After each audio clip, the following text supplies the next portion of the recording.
A paz do Senhor, querido professor da classe juvenis, 15 a 17 anos, e a todos aqueles que acompanham a EBD online.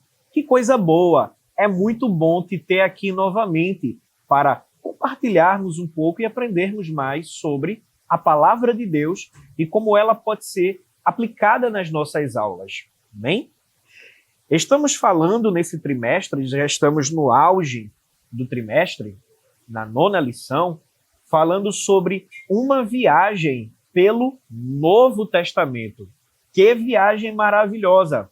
A cada domingo estamos sendo presenteados em como Deus ele construiu ao longo da sua palavra a revelação que é a Bíblia Sagrada para nós ao longo do Novo Testamento. A lição que vai ser abordada é justamente o Evangelho de João. Passamos 3 domingos, e agora esse é o 4º, aonde foi destinado na lição um período para ser falado sobre os evangelhos. De forma especial, abordaram esse grupo seleto, domingo após domingo, para que fosse falado de forma específica cada evangelista. E se você, professor, tiver acesso a algum recurso audiovisual, como datashow, slides, ou até mesmo o seu computador, tablet, ou se você puder disponibilizar para os seus alunos essas informações de alguma maneira, um quadro, mas é importante que essas informações sobre os evangelhos, elas fiquem bem fixadas na cabeça dos teus alunos. Por exemplo, quem escreveu cada evangelho, por que escreveu, para quem escreveu, propósito, como destacava Jesus, qual a visão de cada evangelista ao destacar uma personalidade de Cristo, de forma rápida, por exemplo, Mateus, que escreveu o seu evangelho para judeus e destacou Jesus como sendo o rei. É por isso que em Mateus se tem muitas e muitas referências do Antigo Testamento, há muitas profecias que se cumpriram do Antigo Testamento em Cristo. Mateus, ele observa Jesus de acordo com essa ótica, sobre essas lentes. Marcos, que foi escrito para romanos, por isso que Marcos é o menor dos evangelhos, escrito para romanos. Então, a visão de Marcos era destacar um Jesus que não veio para ser nenhum rebeliado do Império Romano, pelo contrário, ele veio para servir também. É por isso que em Marcos a gente encontra um grande número de milagres, falando sobre um Cristo que veio para servir. Lucas, que destaca Cristo como o homem perfeito, escreve seu evangelho para gregos, e os gregos, como a gente sabe, eram amantes da filosofia, e é por isso que a gente encontra o maior número de parábolas, porque as parábolas eram um método que os grandes filósofos da Grécia Antiga utilizavam para ensinar e passar adiante as suas filosofias. Então, a gente percebe que cada evangelista destaca Cristo de alguma forma. E quando a gente fala de João, é quando a gente percebe que o foco de João, diferente de Mateus, Marcos e Lucas, o foco de João é trazer à tona Jesus como sendo Deus, o próprio Filho de Deus. A leitura bíblica em classe, João, capítulo 1, do 1 ao 18, é interessante, professor, que você utilize os maiores quantidades de recursos didáticos que a lição oferecer possível. O texto bíblico em classe, é interessante que você leia esses versículos que são dados ao longo da semana. Você pode estar utilizando através de algum grupo de WhatsApp com os teus alunos. Você pode escolher um aluno para, talvez um aluno diferente para cada dia da semana, explicar ou somente dar uma pincelada num grupo de WhatsApp, para que quando chegar o domingo, eles já estejam com o pensamento já pré-estabelecidos daquilo que eles têm em mente do assunto que vai ser abordado. Você vai perceber como isso vai facilitar a tua aula, até para gerar aquela interação maior na aula com os teus alunos. No ponto 1, ele vai destacar essas questões mais panorâmicas do Evangelho de João. Quem escreveu o Evangelho de João? O próprio evangelista João, aquele que é conhecido por ser o discípulo amado, aquele que dormia reclinando a cabeça no peito de Cristo, aquele que tinha uma intimidade muito grande com o Mestre. A gente percebe que dentre os discípulos de Jesus, Pedro, Tiago e João, eles têm uma aproximação maior. E dentre esses três, o próprio João, ele tinha uma aproximação ainda maior. Então, a data que João ele foi escrito foi entre 80 a 90 depois de Cristo. Isso mesmo. O Evangelho de João provavelmente foi o último evangelho a ter sido escrito. Como foi destacado todos os destinatários dos evangelhos, Mateus para judeus, Marcos para romanos, Lucas para gregos, é interessante que você também destaque quem foi o foco escriturístico do Evangelho de João. Nesse caso, foram os crentes que habitavam naquela região geográfica chamada de Ásia Menor. A gente percebe que João ele teve uma proeminência muito grande, atuando como um líder espiritual nessa região.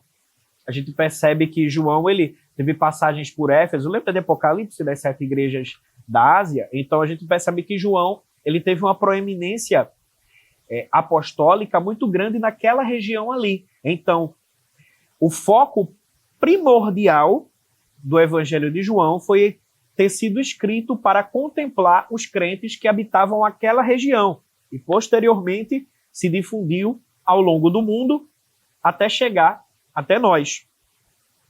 O propósito desse livro não pode ser esquecido. É interessante que os teus alunos eles saibam o motivo pelo qual João ele achou interessante escrever o seu evangelho. Qual o propósito do livro de João? Foi refutar uma seita chamada de gnosticismo. Explique para o seu aluno o que foi o gnosticismo, porque isso é chave para a gente entender todo o evangelho de João. O gnosticismo, querido professor, ele foi uma seita que se levantou logo nos primórdios da igreja, que tinha como ideia desacreditar que Cristo ele era Deus e homem. Da forma como a gente acredita na união hipostática, 100% homem e 100% Deus, os gnósticos eles desacreditavam nisso. Eles diziam que o corpo humano ele era tão depravado, até aí tudo bem, porém eles diziam que o corpo humano ele era tão depravado a ponto que Cristo, em sua santidade, nunca iria se encarnar em forma humana. Isso é totalmente antibíblico. E o próprio João, ele destacou que Cristo, apesar de Deus, ele de fato se fez homem. É por isso que João ele vai destacar em todo o tempo que ele andou com Cristo, que eles conversavam com ele, sentiam ele de fato como homem ali. João, ao longo do seu evangelho, ele vai destacar. No ponto 2, a gente percebe algumas distinções do evangelho de João dos outros evangelhos. Por exemplo, ele não é considerado um evangelho sinótico. Eu tenho certeza, professor, que você já tem isso bem esclarecido na sua mente, mas é interessante dizer para os teus alunos que os evangelhos eles têm essa subdivisão. Mateus, Marcos e Lucas são considerados evangelhos sinóticos, porque a palavra sinótico quer dizer parecido. Eles possuem muitas características, muitos textos bíblicos que você consegue intercambiar entre os três evangelistas. Mas João, ele possui essa dissonância. Há muitos textos em João que, de fato, você só encontra em João. Por isso, João não é considerado um evangelho sinótico. Ele é um livro que possui uma genealogia diferente. Perceba que outros evangelistas, eles vão destacar a genealogia de Cristo. Justamente porque a genealogia, ele dava autenticidade e validade histórica de quem era aquela pessoa nos tempos bíblicos. Com exceção do Evangelho de Marcos, que não vai destacar a genealogia de Cristo, justamente porque Marcos mostra Jesus como servo. E um servo, na cabeça dos antigos, é aquele que não precisava de uma genealogia. Mas Mateus destaca, Lucas destaca, a genealogia que é mostrada em João é diferente. Alguns comentaristas até chegam a chamar de genealogia cósmica, que é a genealogia que vem direto do céu, justamente porque a visão de João é destacar Jesus como o próprio Deus. Alguns chamam também de o evangelho da água. É um elemento que vai de acordo, como se fosse uma espécie de unidade literária ao longo do livro de João. A gente percebe o fato de Jesus ter transformado água em vinho no capítulo 2 do Evangelho de João. A gente percebe no capítulo 4 Jesus oferecendo água viva àquela mulher samaritana, onde Jesus pediu água a ela física para beber e depois ofereceu água viva. Capítulo 5, o episódio no tanque de Betesda, também envolvendo a água. No capítulo 7, a gente encontra Jesus andando por cima das águas também. No capítulo 9, um outro episódio da água, no episódio do tanque de Siloé, do cego de nascença. A gente percebe também, ainda falando sobre a água, no capítulo 13 de João, que é quando Jesus lava os pés dos discípulos. Também o evangelho dos sinais. Isso é interessante porque esses sinais do evangelho de João autenticavam algo. Quais foram esses sinais e quais os propósitos dele? De fato, destacar Jesus como Deus, o Filho de Deus. Que sinais foram esses? Milagres. Atos mirabolantes e miraculosos que humanamente é impossível se fazer. O foco de João em destacar esses milagres e esses sinais foi justamente autenticar o fato de dizer assim, ele era homem, porém ele fazia coisas que nenhum ser humano foi capaz de fazer. E foram vários os sinais. Transformar água em vinho, curar o paralítico no tanque de Betesda, multiplicar pães e peixes, curar um cego de nascença, ressuscitar a filha de Jairo, mas a gente percebe também o fato dele ter ressuscitado Lázaro e talvez o maior de todos os sinais em João, que é justamente o fato dele ter morrido e ressuscitado ao terceiro dia. Eis aí os sinais no Evangelho de João que dão autenticidade ao fato do destaque de Jesus como sendo o próprio Deus. A gente percebe alguns diálogos também de Jesus com alguns personagens, como Nicodemos, a mulher samaritana. Esses diálogos são interessantes serem destacados também em sala de aula. Agora, quando você chegar no ponto 3, é necessário que dê um pouco de atenção. Porque no ponto 3 ele vai destacar a identidade de Cristo.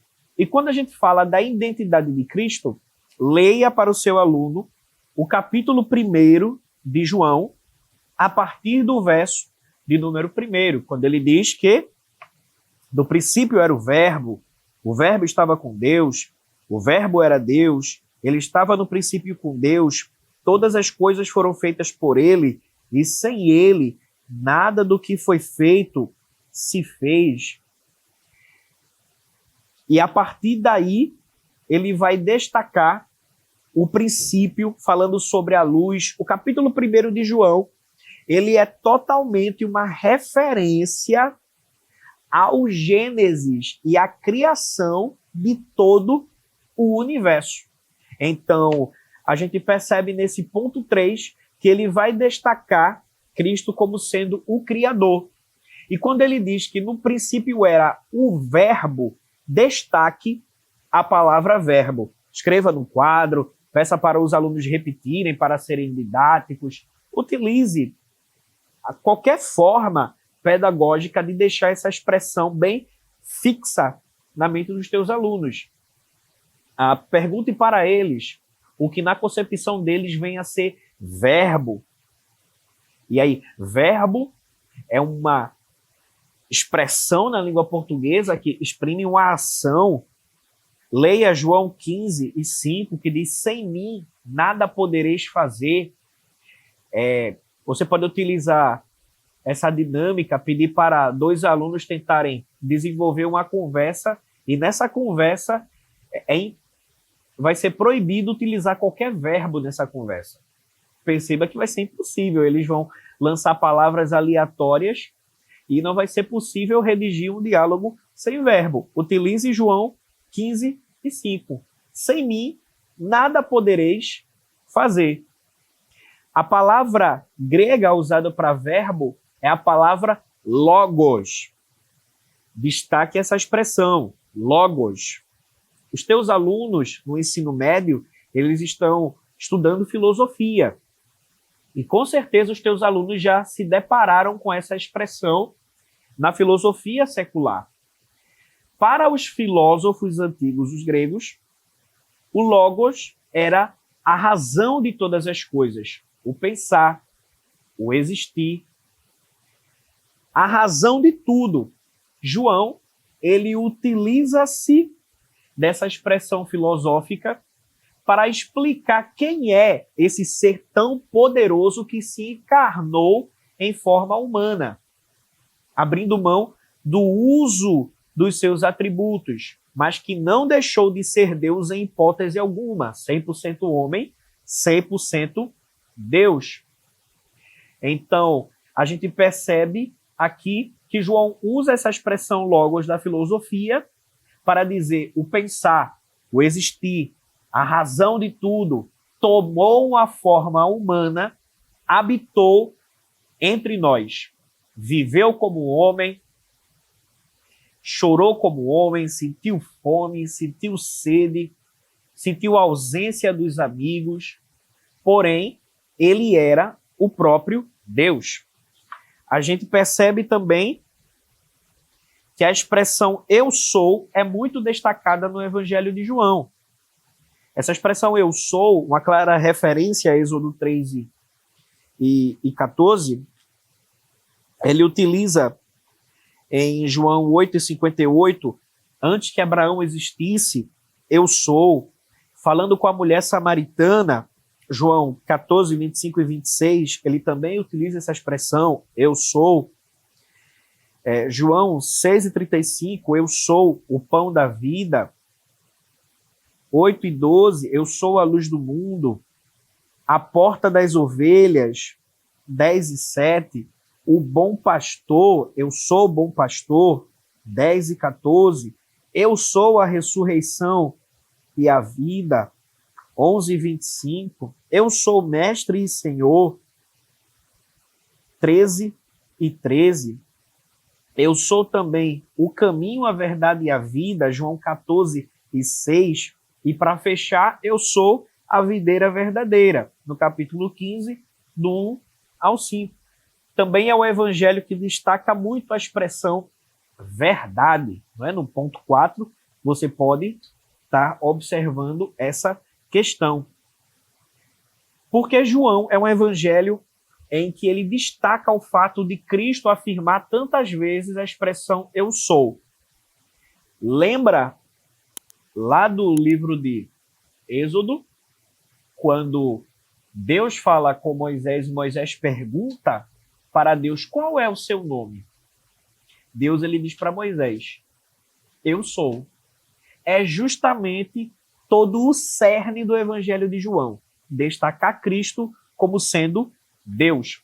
A gente tem uma indicação literária, professor, do escritor Craig Blomberg, que é Jesus, o Purificador, que é o Evangelho de João e a quarta busca pelo Jesus histórico. É um livro que vai te auxiliar dentro dessa perspectiva, dentro do Evangelho de João.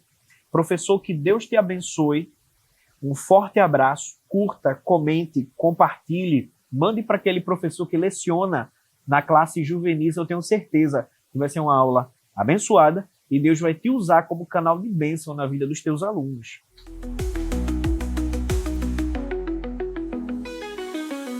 Que o conhecimento é capaz de mudar a vida de quem lê, a gente já sabe. E que livro você pode comprar em qualquer livraria. Mas nós transformamos 100% do nosso lucro em mudança de vidas, através da ação social, evangelismo e missões. Ao adquirir qualquer um de nossos produtos, seja presencial ou à distância, você está investindo em alguém. Na próxima vez que você for comprar livros ou artigos evangélicos, não vá em qualquer lugar.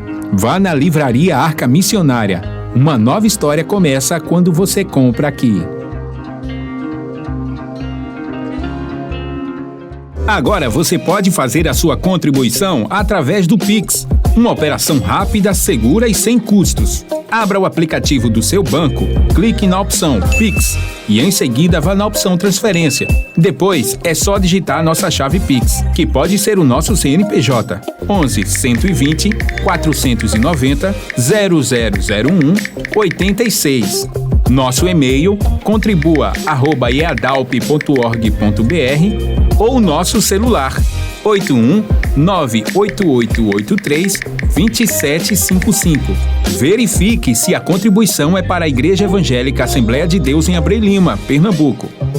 Confirme a transferência e depois siga o procedimento do seu banco. Anote nossas chaves Pix para não esquecer. CNPJ 11 120 490 0001 86. E-mail contribua@iadalp.org.br. Celular 81 98883 2755. Você está contribuindo para o crescimento da obra de Deus.